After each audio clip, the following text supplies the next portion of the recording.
আমি 51টা দলের পরিচয় পেলাম বাংলাদেশে, অথচ কোরআন এক, হাদিস এক, নবীজি এক, কাবা শরীফ এক। আমাদের যদি 53 দল শুধু নিজের ছোটখাটো মতবাদ নিয়ে ভাগ ভাগ হয়ে যাওয়া লাগে, তাহলে জেনারেল যারা আছে ওদের তো 151টা দল থাকা দরকার। বিশ্বনবী মুহাম্মদ রাসূলুল্লাহ একটা মাত্র আওয়াজ তিনি দেবেন ওই উম্মতের জন্য, যে উম্মত হওয়ার জন্য তারা চেষ্টা চালিয়েছে।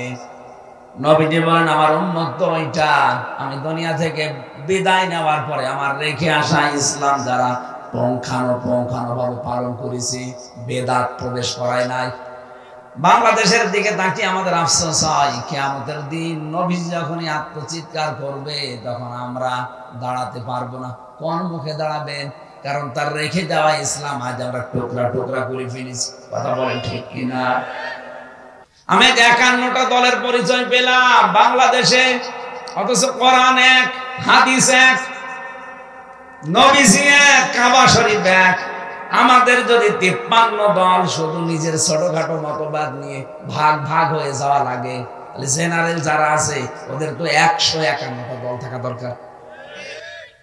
আপনি খোঁজ করে দেখেন 51টা আমি পেলাম আজকে। অবশ্যই দুনিয়ার কোন স্বার্থ সিদ্ধির জন্য, নাম কামানোর জন্য আপনি এই দলটা বানিয়েছেন, না তো কোন কারণে বানালেন বলেন? আহলে হাদিসের ভেতরে 17টা দল, ইসলামপন্থী যারা খেলাফত আন্দোলন, খেলাফত মজলিস মিলে প্রায় 7টা দল।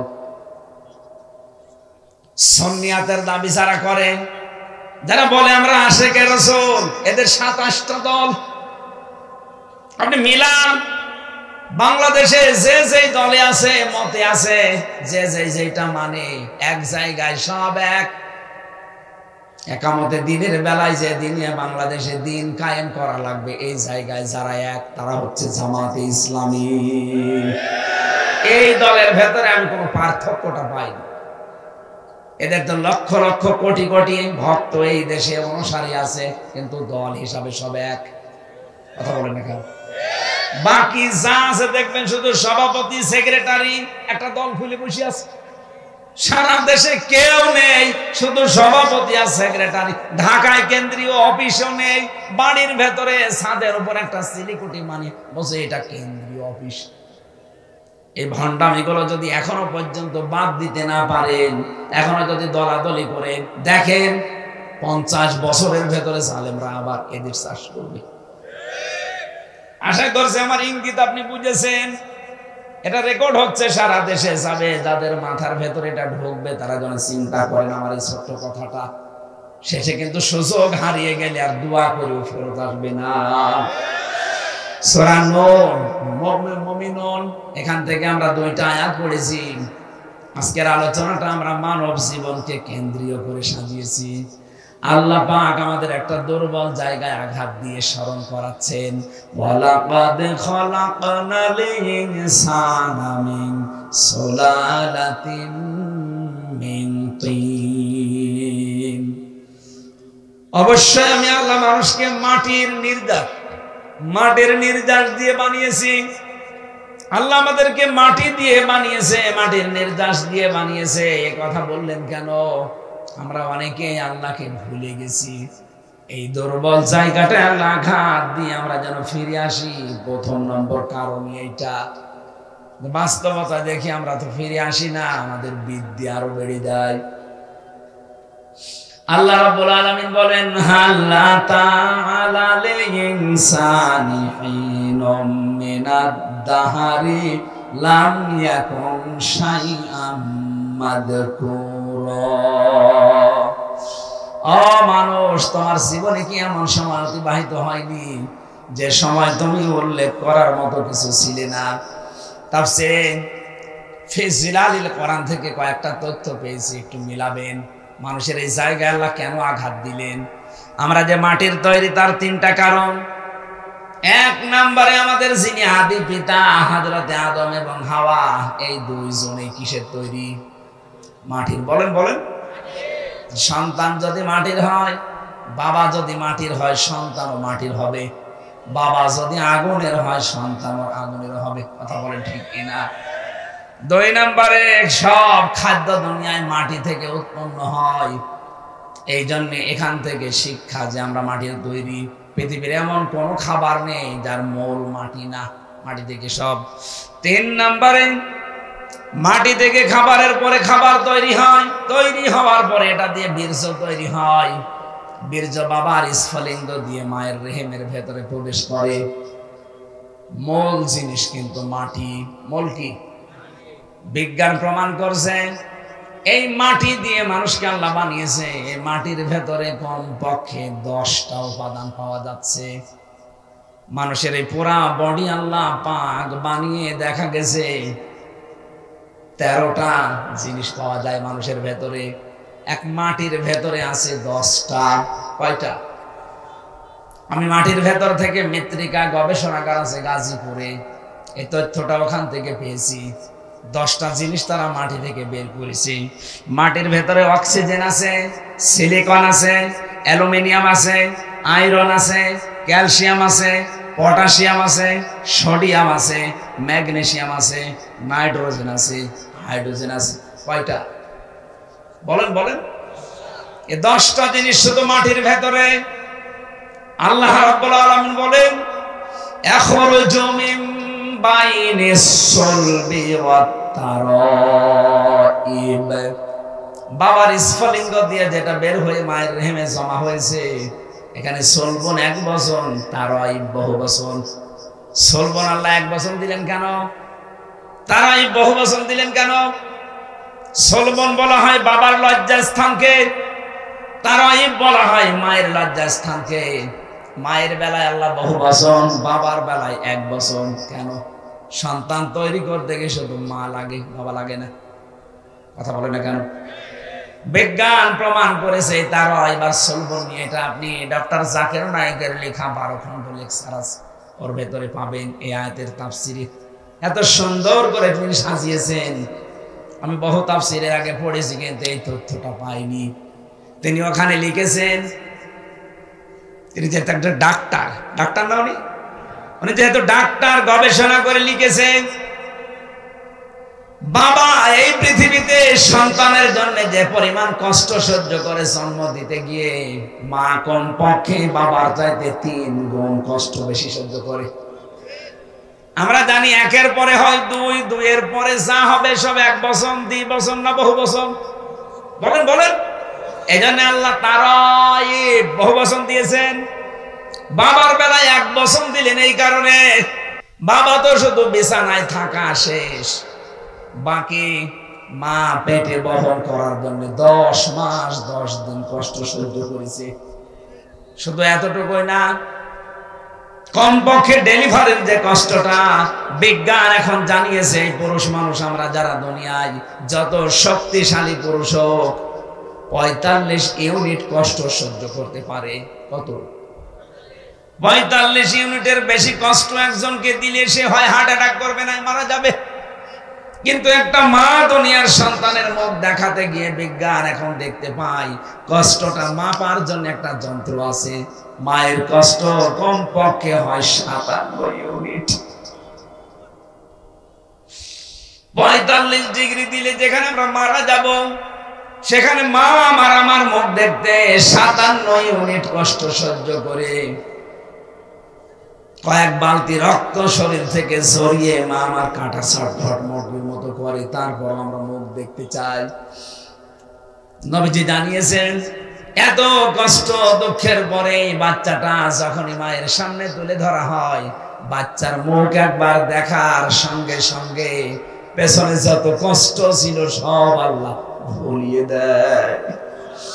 এই কষ্ট যদি মায়ের মনে রাখার মতো হতো, জীবনে কোন মানুষ একটা সন্তান নেওয়ার পরে আর কোনোদিন স্বামীর সাথে মিলামিশা করতো না। ও বলতো না, দুনিয়ায় যে কষ্ট পেয়েছি আমি কোনোদিন আর তোমার কাছে যাব না। ওই সন্তানের মুখটা দেখার সঙ্গে সঙ্গে পেছনের যত কষ্ট ছিল আল্লাহ সব ভুলিয়ে দিয়েছে। এতটুকু শেষ করেননি, 2 বছর পর্যন্ত আপনাকে দুধ খাওয়িয়েছে। কয় বছর? আরো জোরে বলেন। বিজ্ঞান প্রমাণ করছে দুধ খাওয়ানো এটা মায়ের কমপক্ষে দিনে রাতে মিলে 24 ঘন্টায় একটা সন্তান এটা ভালো হয়ে যাবে। যদি পুড়িয়ে যায়, কেটে যায়, ছিঁড়ে যায়। আমার আর চামড়া প্রিন্সিপালের এক না, দেখতে এক হলেও আমার শরীরের ভেতরে ৯৭৬৮ প্রকার চামড়া আল্লাহ দিয়ে রেখেছেন। কিন্তু এক একটা জায়গার চামড়া এক এক রকম। এই হাতের তালুতে যে চামড়া আছে এইটা যদি উপরে দিত, জীবনেও কোনো কিছু ধরে আপনি আটকিয়ে রাখতে পারতেন না। কথা বলেন ঠিক কিনা? দুইটা জায়গার চামড়া আল্লাহ পুরা আলাদা করে দিয়েছেন, লজ্জা স্থানের আর জহ্বার। এত এত চামড়া দিলেন শরীরের ভেতরে গোশতগুলো সংরক্ষণ করার জন্য। আল্লাহ পাক বলেন মানুষের ভেতরে আমি হাড্ডি দিয়েছি 360টা জোড়া দিয়েছি। নবীজি বলেন তোমরা প্রতিদিন এই জোড়া আছে আল্লাহ দিলেন 360টা সাদগা দান করবা, তাহলে জোড়ার হক আদায় হবে। সাহাবেরা বলে হুজুর আমরা গরিব মানুষ, টাকা পয়সা। বিশ্বনবী বলেন দুইটা কাজ করতে পারলে এই হাড়ের সাদগা আদায় হয়ে যাবে জয়েন্টের। মসজিদের ভেতরে যদি কোনো ময়লা দেখো নিজের দায়িত্বে তুলে ফেলে দিবা। 2 নম্বরে দস্তরখানা বিছিয়ে খাবার খাবা, যদি খাবার পড়ে যায় ওই খাবার তুলে খাবা। অথচ এই দুইটা আমলের একটাও আমরা ধনী মানুষরা করতে চাই না। বলি এই আবার কাজ হইল? মসজিদের ময়লা পরিষ্কার করার জন্য ইমাম আছে, খাদেম আছে, মুয়াজ্জিন আছে, ওরা আমি লাট সাহেব, আরে ভাই আপনার এই হাড়ের এই যে 360টা জোড়া দেওয়া আছে, জোড়ার সাদগা দেবে আপনার কোন বাবা? এটা সাদগা দুনিয়া আদায় করা জায়গা, এটা করে যাবেন। মসজিদে প্রবেশ করলে এটা আপনার দায়িত্ব হয়ে পড়ে। কথা বলেন ঠিক কিনা? একটা খড়কোটা পড়ে আছে, থুতু পড়ে আছে, কপ পড়ে আছে, পরিষ্কার করে দিন। দস্তরখানা বিছিয়ে খাবার খাওয়ার অভ্যাস করেন। আল্লাহ রাব্বুল আলামিন বলেন প্রত্যেক জায়গায় যে জোড়া দিয়েছি সব জোড়া আবার এক না, প্রত্যেকটা হাড় আলাদা আলাদা মাপ। এক এক জায়গার হাড় এক এক রকম। হাড়ের ভেতরে আবার গিরো দিয়েছি। যদি হাড় সোজাসুজি করে দিতাম জীবনও কিছু ধরতে পারতে না। এই যে গিরোগুলো দিয়েছি প্রত্যেকটা আঙ্গুলে, জয়েন্টে, এগুলো আবার নাট সিস্টেম করে দেয়নি যে খুলে রেখে দেবা, তাহলে চুরি হয়ে যেত। এমন সিস্টেম করে দিয়েছি নিজের ভেতরেই থাকবে, শার্টও করতে পারো, জমাও করতে পারো। কথা বলেন ঠিক? আল্লাহ পাক বলেন এই যে আস্তে আস্তে 3:40-এর পরে যখন তোর ভেতরে খাবার উদ্রেক দেখা দেয়, মায়ের মাসিক অসুখ বন্ধ করে নাভির সাথে নাভির তার জড়িয়ে আমি খাবারের ব্যবস্থা করি। এতটুকু শেষ হয়নি, 6 মাস হবার পরে এখন 3টা জিনিস তার লাগবে, মাস্ট বি। একটা হচ্ছে শ্রবণ শক্তি, একটা হচ্ছে দর্শন শক্তি, আর একটা বাক শক্তি। এই 3টা জিনিস আমি আল্লাহ নিজের পক্ষ থেকে দান করি। ওদিকে মাটির উপাদানের ভেতরে আছে 10টা। কয়টা? আল্লাহর পক্ষ থেকে আল্লাহ দিয়েছেন 3টা, কোন তাফসিরে বেশি 5টা। সেখানে আছে শ্রবণ শক্তি, দর্শন শক্তি, বাক শক্তি, আকেল শক্তি আর ঘ্রাণ শক্তি। 8, 5, 13টা জিনিস যখন এক হয়ে যায়, 6 মাস পরে মায়ের পেটের ভেতরে আমার আল্লাহ এবার আকৃতিটা দিয়ে দেয়। ওরা বডি বানিয়েছে ফেরেশতারা, আর আকার এই আকৃতি এইটুকু বানিয়েছে আল্লাহ নিজের কুদরতি হাতে। এটা বানানোর পরে আল্লাহ বলেন আমার সিদ্ধান্ত মতো এটা ছেলে হবে না মেয়ে হবে। এখনো মায়াশা ইয়াহাবু লিমান ইয়াশাউ ইনাসা ওয়া ইয়াহাবু লিমান ইয়াশাউ যুকুর। এটা ছেলে না মেয়ে সিদ্ধান্ত যখন আমি দেই, ওয়াল্লাযী ইউসাউবিরুকুম ফিল আরহামি কাইফা ইয়াশা, মায়ের রেহেমের ভেতরে তোমাদের আকৃতি আমি আল্লাহ নিজের মন মতো করে বানিয়েছি। এটা বানানো কমপ্লিট হওয়ার পর ফেরেশতারা বলতে থাকে আল্লাহ এটা বের করার দায়িত্ব। আল্লাহ বলেন আমার আল্লাহু আখরাজাকুম মিন বুতুনি উম্মাহাতিকুম। আস্তে করে বাচ্চার আকারে তোকে আমি ওই ছোট্ট জায়গা দিয়ে বের করে নিয়ে আসবো। এই দায়িত্ব কার? বলেন। কিন্তু এখন আমরা অধিকাংশ শ্বশুর আর শাশুড়ি জামাইয়ের উপরে চাপ দিয়ে দায়িত্ব দিয়ে দিয়েছি ডাক্তারকে। কথা বলেন কেন? শ্বশুর শাশুড়ি যারা আছেন একটু শক্ত হতে পারেন না? আপনার জাদুর কষ্ট হবে এই বলে যদি আপনি তাকে জামাইকে চাপ দিয়ে সিজার করান, আপনি জানেন তার কি ক্ষতি করে দিলেন। প্রথমে যে সিজার করেছে, নরমালে বাচ্চা হওয়ার চেষ্টা না করে আন্দাজে যারা সিজার করে, সিজার তো ওই সময় হবে যখন পেন উঠবে, নরমালে হচ্ছে না, ডাক্তারদের বোর্ড বসবে, বোর্ডে সিদ্ধান্ত হবে, এরপরে সিজার। আমার মনে হয় প্রথম সন্তান যাদের হবে এ সময় সিজার না করে খুব বেশি বেশি নরমালে চেষ্টা করবেন, একেবারে না হলে মেডিকেল বোর্ড বসাবেন, ডাক্তারদের বোর্ড বসে সিদ্ধান্ত নেওয়ার পরে সর্বশেষ মরে গেলে যাক। প্রশ্ন আসতে পারে, মেয়ে তো আপনার না। আরে ভাই, মেয়েকে আপনি সারা জীবন রাখবেন, সন্তান হতে যে যদি মারা যায় তো শাহাদাতের মরণ পাবে, শহীদ হয়ে উঠবে কিয়ামতে এই সন্তানটার কারণে। আর আপনি যা করে দিলেন সারা জীবনের জন্য আপনার জামাইয়ের কাছে ও সংসারের অযোগ্য হয়ে যাচ্ছে। আমি গোপন কথা বললাম না। যত মানুষ এখানে বসে আছে স্টেজের দিকে তাকান, এদের একটার মাকেও তো সিজার করা লাগে নাই, এরা কে আসে নাই দুনিয়ায়, একে আকাশ থেকে পড়িস। এরাও তো মানুষ, আমরাও তো মানুষ, আমরা যদি আসতে পারি মায়ের পেট থেকে তো ওরা পারবে না কোন কারণে। অধিকাংশ গুলো পারে না, আমি যা দেখি শ্বশুর শাশুড়ির কারণে। ওরা বলে না আমার জাদুর কষ্ট হবে, তো জাদুর কষ্ট হবে ওই কাজ করে দিলে সারা জীবন যে সংসারের অযোগ্য হয়ে পড়বে, তখন জামাইয়ের কথা শুনতে শুনতে বাকিটা আর বললাম না, এখন বলে আর একটা বিয়ে করতে যাবে, না আমার মেয়ে রেখে আর একটা বিয়ে করবে মানে তার মেয়ে তো তুই নষ্ট করে ফেলেছিস। আল্লাহ রাব্বুল আলামিন বলেন, একটা আলাদা আকৃতি তোমাকে দেওয়ার পরে এই দুনিয়াতে আমি নিয়ে আসলাম, কত উত্তম সৃষ্টিকারী আমি আল্লাহ তুমি লক্ষ্য করেছো? কেন এই বিশাল জায়গা দিয়ে দুনিয়ার ময়দানে বিশালত্ব একটা বিশাল পৃথিবীতে তোমারে রাখলাম কেন জানো? আমি চাই দুনিয়ায় কিছুদিন ঘোরাফেরা করার মাধ্যমে একটা পরীক্ষা দিয়ে আসো। আল্লাযী খালাকাল মাউতা ওয়াল হায়াতা লিয়াবলুয়াকুম আইয়ুকুম আহসানু আমালা। আমি চাই তোমরা একটা পরীক্ষা দিয়ে আমার কাছে আসো, ভালো কাজ কে করতে পারো। সুম্মা ইন্নাকুম বা'দা যালিকা লামাইয়িতুন, এরপরে আমি তোমাদেরকে মওত দেব। কি দেব? এইটাই দুনিয়ার ফাইনাল খেলা, মরতেই হবে। ও বগুড়াবাসী, আল্লাহ এই জন্য আয়াত শুরু করেছেন আল্লাযী খালাকাল মাউতা দিয়ে, যে মওত বানিয়েছি আগে, এরপরে ওয়াল হায়াতা, হায়াত বানিয়েছি। আমি সবাই আয়াত থেকে শিক্ষা নিতে চাই, মরাই যখন লাগবে, দুনিয়ায় যে যাই করি না কেন, করছি না কেন, আমার যে আসল টার্গেট জান্নাত, মরা যেহেতু লাগবেই লাগবে, আগে ওই টার্গেটটা ফুলফিল করি। কথা বলেন ঠিক কিনা? এই কথাটা শেষ। এখানে যত মানুষ বসে আছি, 100 বছর পরে এখানে আর কেউ থাকবো? বলেন বলেন।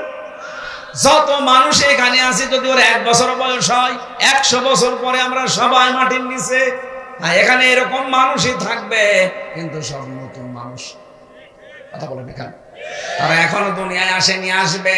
100 বছর পরে বগুড়া থাকবে, এই জমিনটা থাকবে, গাবতলী থাকবে, কর্ণীপুর থাকবে, কিন্তু এখানে আমরা একজনও থাকবো না, নতুন মানুষ জমা হবে। 200 বছর পরে যদি আপনি এই বগুড়ায়, এই গাবতলী, কর্ণীপুরে এই যে 2 তলা বাড়ি দেখছি, এই বাড়িতে কেউ যদি এসে 200 বছর পরে বলে এই বাড়িটা আমার ছিল, ঝাঁটা পিটা করবে আপনি। এই দুনিয়া। আল্লাহ বলেন সুম্মা ইন্নাকুম বা'দা যালিকা লামাইয়িতুন সুম্মা ইন্নাকুম ইয়াউমাল কিয়ামাতি তুবআসুন। এরপরে আবার তোকে আমার সামনে হাজির করব, আমার সামনে 5টা প্রশ্ন তোকে জিজ্ঞাসা করব। ওই 5টা প্রশ্নের সঠিক জবাব দিতে হলে দুনিয়ায় তোকে 3টা কাজে আনন্দ পাওয়া লাগবে। 1 নম্বরে কেউ যদি ইমানের স্বাদ পেতে চায়, সে যেন তার রবকে রব পেয়ে খুশি থাকে। 2 নম্বরে সে যেন ইসলামকে জীবন ব্যবস্থা পেয়ে খুশি থাকে। 3 নম্বরে সে যেন মুহাম্মদুর রাসূলুল্লাহ বাদ দিয়ে অন্য কাউকে আদর্শ না মানে। ফেরাউনের কথাটা আমরা সবাই জানি ও যখন মারা যায় ওই সময় কিন্তু বলেছে আন্নাহু লা ইলাহা ইল্লাল্লাযী আমানাত বিহি বানু ইসরাঈল। হে আল্লাহ, আমি তোমাকে বিশ্বাস করি। কেমন করে? বনি ইসরাঈলরা যেভাবে তোমারে বিশ্বাস করে ঈমান আনে, আমি ওইরকম বিশ্বাস করি। ওয়া আনা মিনাল মুসলিমিন, আমি তো মুসলমান। এরপরও তোমার ফেরেশতারা আমারে পানিতে চুবায় আবার উপরে তোলে। আল্লাহ বলেছিলেন আল আন, এখন। আমি আয়াতের তাফসিরে দুইটা শিক্ষা পেয়েছি, খুব খেয়াল করবেন। ফেরাউন কেন পোলা কালেমা পড়তে পারলো না? ও কিন্তু আল্লাহর একাত্মবাদের ঘোষণা দিয়েছিল। কি কথা বলেন না কেন? ও বলে নাই লা ইলাহা ইল্লা আনতা, এ পর্যন্ত বলেছিল যে আমি ঈমান আনলাম। আমানাত বিহি বানু ইসরাঈল, বনি ইসরাঈলরা যার উপরে ঈমান এনেছে, বিশ্বাস করেছে তার উপরে। কিন্তু ওকে আল্লাহ ঈমান নসিব করাননি একটাই কারণ, তো আল্লাহকে স্বীকার করেছে। কিন্তু ওই জামানার যিনি প্রেরিত পুরুষ হযরতে মুসা নবী, তিনি নবী আবার রাসূল। কথা বলেন না কেন? তিনি বড় কিতাব পাননি, তাওরাত। এজন্য তিনি একদিকে নবী আর একদিকে। ফেরাউন আল্লাহর একাত্মবাদের ঘোষণা দিয়েছে কিন্তু রিসালাতের ঘোষণা দেয়নি। ও যদি বলতে মুসা কালিমুল্লাহ, আল্লাহরে মাফ করে দিত। কিন্তু আল্লাহর একাত্মবাদের ঘোষণা দিয়েছে, রিসালাতের ঘোষণা দেয়নি। এজন্য ঈমান নসিব হয়নি। আজ বাংলাদেশে এই বগুড়াতে বহু মানুষ এখানে বসে আছে, বলে আমি আল্লাহকে মানি। কি করে? নামাজ পড়ি, রোজা রাখি, দান করি, জিকির করি। এই বলেন তো, নামাজ পড়া, জিকির করা, দান করা, হজ করা, রোজা রাখা, এই হুকুমগুলো কার? আরো জোরে বলেন, বলেন। আপনি তো ফেরাউনের মতো আল্লাহকে মেনে নিলেন, কিন্তু এই জামানার প্রেরিত পুরুষ যিনি মুহাম্মদ রাসূলুল্লাহ, কথা বলেন না কেন? উনি এই জামানার জন্য প্রেরিত পুরুষ না? শুধু এই জামানা না, কিয়ামত পর্যন্ত। অথচ বহু মানুষ আমরা দেখি আল্লাহর হুকুম মানে, আল্লাহর স্বীকৃতি দেয়, কিন্তু জামানায় যিনি প্রেরিত পুরুষ তার কথা মানতে চায় না। তিনি যে 10 বছর রাষ্ট্রপতি ছিলেন সেটা বললেই বলে রাজনীতি। আমার মনে হয় যারা ফেরাউনের মতো আচরণ করছেন, আল্লাহর হুকুম মানেন কিন্তু প্রেরিত পুরুষ রাসূলুল্লাহ তার রিসালাত আপনি মানেন না, বিশ্বাসও করেন না, আপনার মরণ হবে ফেরাউনের মতো। আমার মনে হয় যার বোঝা আসে বুঝেছে। এরপরেও যদি কেউ না বোঝার ভান করে থাকেন, আমার আর কিছু করার নেই। আল্লাহ আমাদেরকে বোঝার তৌফিক দিন। মানব সৃষ্টির রহস্য সম্পর্কে আজকের আলোচনাটা আমি বই আকারে পেশ করছি। আমার গাড়িতে এই বই আছে, কোরআনটা সাজানো আছে, ওটা নিয়ে লিখে শিক্ষিত মানুষরা নিয়ে যাবেন। ফ্যান সরিয়ে দেন। আল্লাহুম্মা আমিন। লা ইলাহা ইল্লা আনতা সুবহানাকা ইন্নী কুনতু মিনাজ